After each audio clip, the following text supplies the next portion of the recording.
Guests this week.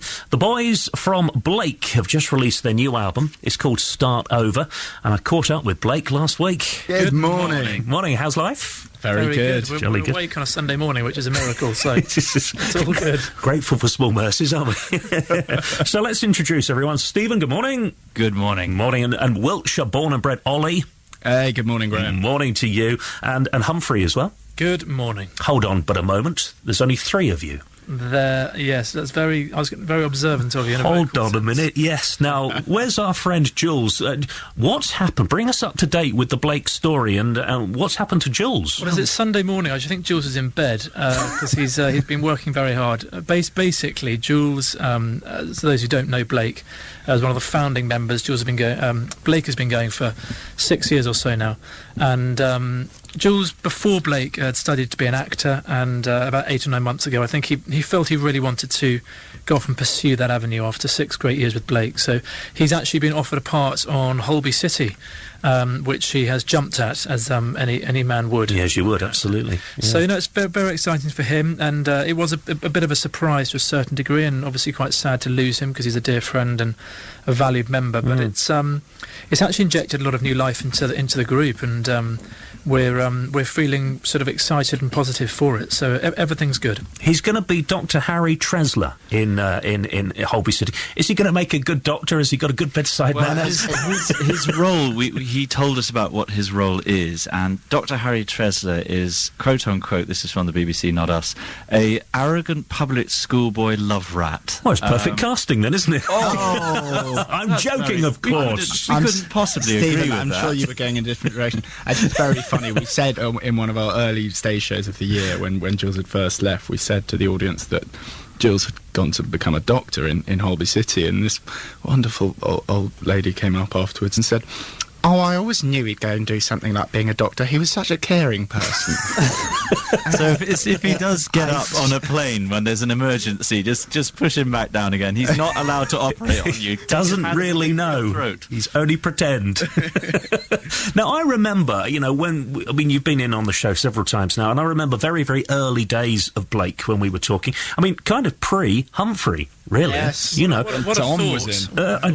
Can you remember a time before Humphrey? Well, I prefer not to. I certainly can't. And it was- I can't Remember imagine. last Sunday? Blake BH, really, before Humphrey. I know, it's been extraordinary. I mean, I've been in the group now 4 years. Blake's been going 6 Is years. it 4 years? Yeah, 4 years. Almost to the day, really. I came in sort of mid to late February 4 years ago, so it's been extraordinary. And See, what I'm interested in is, you were recruited. Are you going to look for a fourth member, or are you going to carry on as a trio? Well, we have sort of thought about it, and there were a period of a few weeks where we met some great people. I can hold a note. Yeah, well, I'm sorry, you might have missed a bit. I don't know. What? We'll listen to you. Private audition, perhaps, next week. All right. But what we found was when we had to do a few concerts with three of us, and we worked very hard to fill in the bits where Jules would have been doing stuff, so we've all had to do a lot more singing.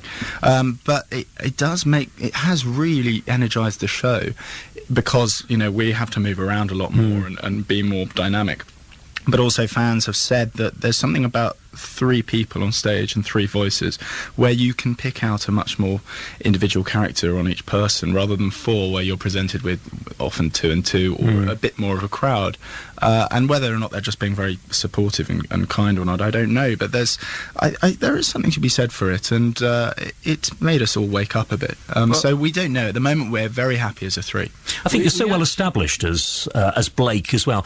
I think, you've been going for 2 years when Humphrey came in, as you said. I think it would be very difficult for a new member to establish themselves coming in now. I think so. I mean, I joined at an interesting time, which was, Blake had done 2 records, been to Universal Records, just left Universal Records. So it was very much a transition period for Blake. And I think in a touring sense, Blake's touring hadn't really kicked off in a huge way. And I joined just as we started a national UK tour, and it was in fact our first solo tour. And now, as you say, we're so in the groove of doing hundreds of shows in the UK and around the world that to bring someone in now would be a big demand. And it's also an interesting role, because you've got to be able to sing classical, you've got to sing pop, you've got to be a soloist, you've got to be an ensemble, and you've got to get on with the guys in the band. So I think it's never easy. Trust me, it's not easy. Trust me.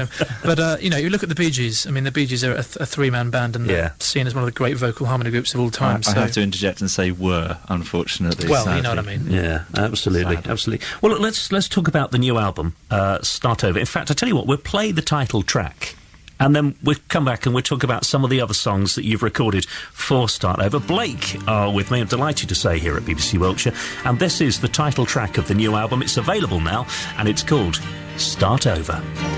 And Start Over at BBC Wiltshire, title track of the new album. It's available now. Check out iTunes and Amazon to get your copy of Start Over.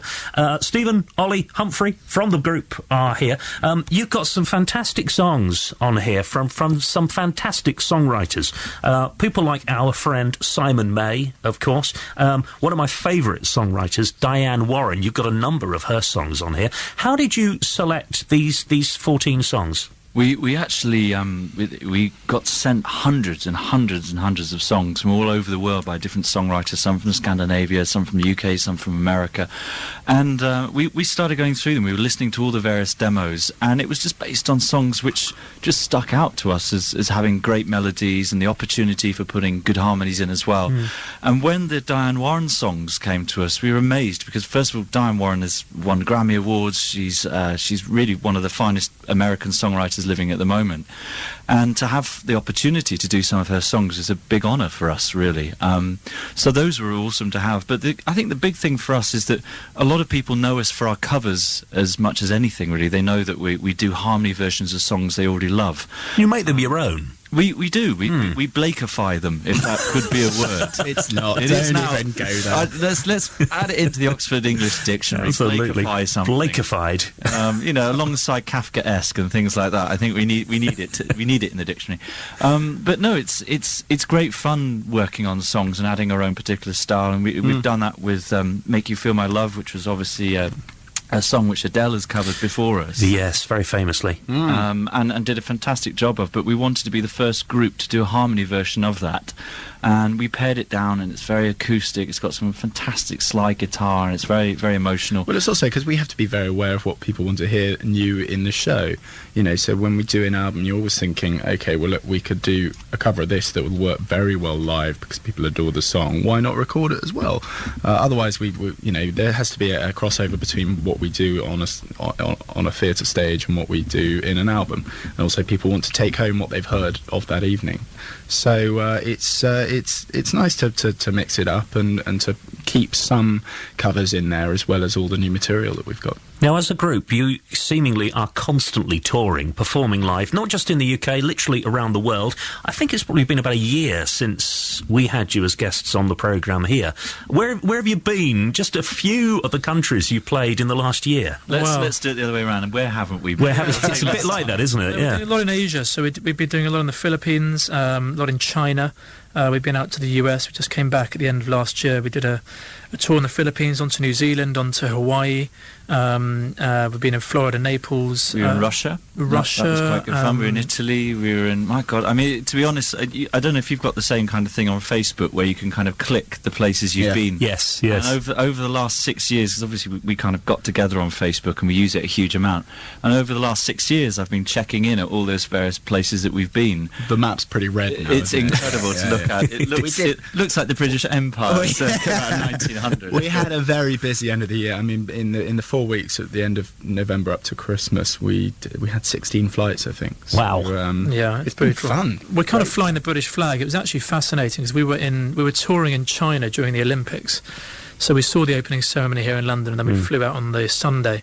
And it's actually quite interesting sometimes being a Brit abroad because during the Olympics, the number of people who came up to us in airports, and even Chinese, when we were in Beijing and Shanghai, and just said, you must be so proud. it was better than the Beijing opening ceremony. Wow. And it's lovely sometimes to be a Brit and be flying the flag and hopefully putting out a good British product. That's good to hear. And getting people's reactions. You, as I say, constantly touring. We've got a bit of a wait, but I'm sure it'd be worthwhile. You're coming to Salisbury, you're coming to Wiltshire in October. The date is Thursday, the 10th of October, as Blake play the City Hall in Salisbury. Let me give you the box office number, because you want to get a ticket early to make sure you get one. 01722 434 434 for Blake in Salisbury, Thursday the 10th of October. A night with Blake. Give us just a taste. For anyone that's not actually seen you perform live, what can they expect? They can expect the most eclectic mix of music they will ever have heard in their lives. There's a quote. And I'm not reading that off a sheet of paper. I just made that up. I just copyrighted it too. No, it is very eclectic. It reflects, I guess, a lot of people's music tastes, because we mix together big classical anthems, and we mix in rock, we mix in pop, we've got musicals, there's lots of covers, there's some original songs, and it's mixed all together. It's all kind of glued together, as it were, with a lot of comedy banter between the three guys. We know each other very well. We know how to take the mickey out of each other on stage brilliantly, but we include the audience in that as well, in so much that we take the mickey out of the audience sometimes as well, especially if they're late. If they come in late, they're doomed. I think the important thing about Blake's music is, as Stephen says, we do such an eclectic mix, but it's really music that moves you. There's always emotion in what we do, and I think voices in harmony bring an emotive quality. It's really all about the voices. If you like hearing singers sing and sing in harmony, then come to a Blake concert. Well, may I play what I think is a standout track on the album quickly now, and then we'll come back and we'll talk some more with you. From the new album, Start Over, this is a track from Paul McCartney. It's called Beautiful Night. Blake and Beautiful Night at BBC Wiltshire. I really like that track. I love it too. You've done that. Favourites. Beautiful, yeah. Really, really lovely. Look, our time is almost over, but as always, lovely to have you on the show. Thank you very much for being my guest. Nice to be back. Yeah, well, you're welcome anytime. Thank you very much. You're welcome. We'll get you to sing next time as well, I think. We will. Why That's not? a promise. Yes, why not? We'll do that. Before I let you go, during the recording of this album, you dined with one Tom Jones. Oh, the legend. Come on, tell us some stories. What was it like dining with the legend of Tom Jones? He knew Elvis, apparently. Yeah. We discovered that. Have I told you I knew Elvis? I mean, I'm not joking. We were down in the legendary studios. Down near Box, Real World, Real World Studios, and Mr.